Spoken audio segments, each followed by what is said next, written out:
Hello class fifth student. बच्चों, पिछले video में हमने चैप्टर 8 को कंप्लीट कर लिया था। इस वीडियो में हम पढ़ेंगे चैप्टर 9 पार्ट 9 नन्हे प्रेरक। ओके, शीर्षक पढ़कर अनुमान लगाइए कि इस पाठ का नाम नन्हे प्रेरक क्यों रखा गया होगा और यह पाठ किस बारे में होगा। ओके, तो ये तो अपन चैप्टर पढ़ने के बाद ही बता पाएंगे या अनुमान लगा पाएंगे कि इसका नाम नन्हे प्रेरक क्यों रखा है और किस बारे में होगा, ये भी हम पढ़कर बता करेंगे। ओके, वैसे स्टूडेंट, ये जो चैप्टर है ये पार्ट एक समाचार पत्र के समाचारों के रूप में है। ओके, और इस पार्ट में जो राष्ट्रीय वीरता पुरस्कार दिए जाते हैं गणतंत्र दिवस के अवसर पर, है ना। तो जो गणतंत्र दिवस पर जो वीरता पुरस्कार दिए जाते हैं उनसे सम्मानित जो बच्चे हैं उनके बारे में इस चैप्टर में वर्णन किया गया है ना। मतलब इस पार्ट में जो राष्ट्रीय वीरता पुरस्कार तथा गणतंत्र दिवस पर वीरता पुरस्कार से सम्मानित जो बच्चे होते हैं उसका वर्णन इस चैप्टर में किया गया है। समझ में आया? चलिए इसको रीड करके समझते हैं। प्रत्येक वर्ष भारत सरकार और भारतीय बाल कल्याण परिषद की ओर से राष्ट्रीय वीरता पुरस्कार दिए जाते हैं। मतलब हर साल जो है अपने भारत सरकार की तरफ से और भारतीय बाल कल्याण परिषद की तरफ से जो राष्ट्रीय वीरता पुरस्कार हैं वो बच्चों को दिए जाते हैं। इसके लिए देश भर में अधिकतम 25 बच्चों को चुना जाता है। जो पूरा वर्ल्ड है, जो पूरा देश है, पूरे देश में से जो है 25 बच्चों को चुना जाता है और जो ऐसे बच्चों को चुना जाता है जो अपने साहस और बहादुरी से दूसरों के लिए प्रेरणा बने होते हैं, है ना। उन्हें गणतंत्र दिवस के अवसर पर राष्ट्रीय वीरता पुरस्कार से सम्मानित किया जाता है। अच्छा बताइए, राष्ट्रीय वीरता पुरस्कार कब दिए जाते हैं?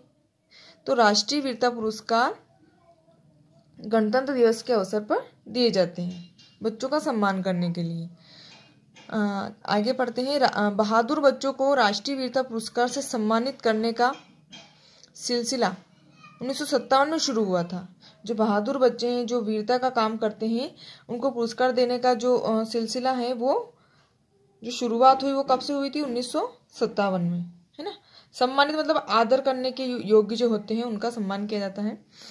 1957 में गांधी जयंती पर दिल्ली के रामलीला मैदान में आयोजित एक कार्यक्रम में प्रधानमंत्री पंडित जवाहरलाल नेहरू शामिल हुए थे।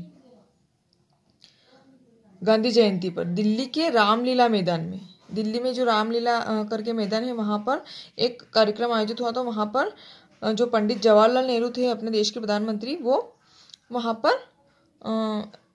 गए थे या कुछ कार्यक्रम प्रोग्राम अटेंड करने गए होंगे। तो वहां पर कार्यक्रम शुरू होने के बाद अचानक शामियाने में आग लग गई। शामियाना मतलब जो वो होता है ना जिसको अपन टेंट बोलते हैं, तंबू बोलते हैं, चंदोबा जिसमें अपन वो टेंट लगाते हैं ना वो, तो उसमें अचानक आग लग गई और उसमें तकरीबन 100 लोग फंस गए थे, है ना।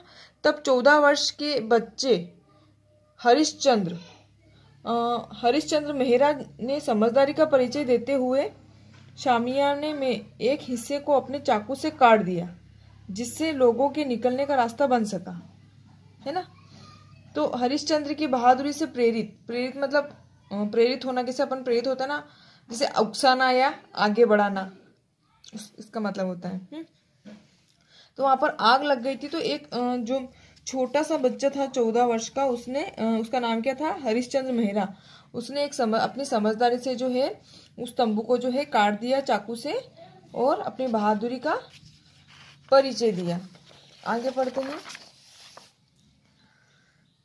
प्रेरित होकर पंडित नेहरू ने उसी तरह के दूसरे बहादुर बच्चों को राष्ट्रीय वीरता पुरस्कार देने की घोषणा की थी। तो उससे प्रेरित होकर जो अपने प्रधानमंत्री थे उन्होंने जो है दूसरे बच्चों को भी राष्ट्रीय वीरता पुरस्कार देने की वहां पर घोषणा कर दी।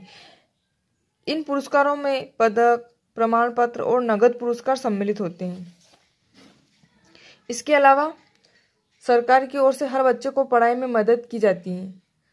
मतलब ये जो पुरस्कार मिलता है इसमें पुरस्कारों में पदक भी दिया जाता है, प्रमाण पत्र मिलता है और नगद पुरस्कार वो दिया जाता है। और इसके अलावा जो बच्चे हैं जिनको पुरस्कार मिला है उनको सरकार की ओर से बच्चे की पढ़ाई में भी मदद की जाती है, जैसे बुक्स वगैरह खरीद देना करना या स्कूल से बहुत सारी यूनिफॉर्म वगैरह मिलना। ये ऐसे कुछ चीजें हैं जो इसमें सम्मिलित की गई हैं। भारतीय बाल कल्याण परिषद के अनुसार अब तक लगभग 1000 बहादुर बच्चों को राष्ट्रीय वीरता पुरस्कारों से सम्मानित किया जा चुका है। इनमें 33% लड़कियां शामिल हैं। लड़कियां भी हर क्षेत्र में आगे बढ़ रही हैं, तो इसमें बच्चों की जगह बच्चियां भी शामिल हैं, जिसमें 1000 बच्चे जो बहादुर बच्चों में वीरता पुरस्कार मिला है उसमें 33% लड़कियां भी हैं। ओके, किसके बहादुरी से प्रेरित होकर वीरता पुरस्कार दिए जाते हैं? किसकी बहादुरी से प्रेरित होकर वीरता पुरस्कार दिए जाते हैं? अभी आपने पढ़ा है चैप्टर में, तो आप इसका आंसर बताइए। यहाँ कुछ ऐसे बहादुर बच्चों से संबंधित कुछ समाचार दिए गए हैं जो समाचार पत्रों में छपे थे। इस समाचारों को पढ़कर आप कुछ साहसी बच्चों के किस्से जानेंगे जिन्होंने अपने साहस, संयम और सूझबूझ के दम पर कई जिंदगियां बचाई। गणतंत्र दिवस पर राजधानी दिल्ली में हुए समारोह में इन बच्चों को राष्ट्रीय वीरता पुरस्कार से सम्मानित किया गया है। संयम मतलब वश में करना, है ना। तो यहाँ पे कुछ बच्चे हैं जिनके बारे में बताया गया है कि उन्होंने किस प्रकार से हैं जो एक वीरता का परिचय दिया और एक दूसरे की मदद की और जिंदगियां बचाई। तो इसके बारे में अपन नेक्स्ट वीडियो में पढ़ेंगे। देख लेते हैं कि कौन कौन से बच्चों के बारे में है। अर्जुन ने माँ को बचाया बाघ से। नेक्स्ट है रुचिता ने सबसे कम उम्र में जीता पुरस्कार। आग में कूदकर बचाई भाई की जान। और 13 वर्ष के निशांत ने चोर को पकड़वाया। तो बच्चों, आपको भी इस चैप्टर से बहुत प्रेरणा लेनी चाहिए और इसी प्रकार से अपनी वीरता और बहादुरी का परिचय आपको भी देना चाहिए। ओके, तो इस वीडियो को अपन आगे पढ़ेंगे, नेक्स्ट वीडियो में समझेंगे। Okay, thank you.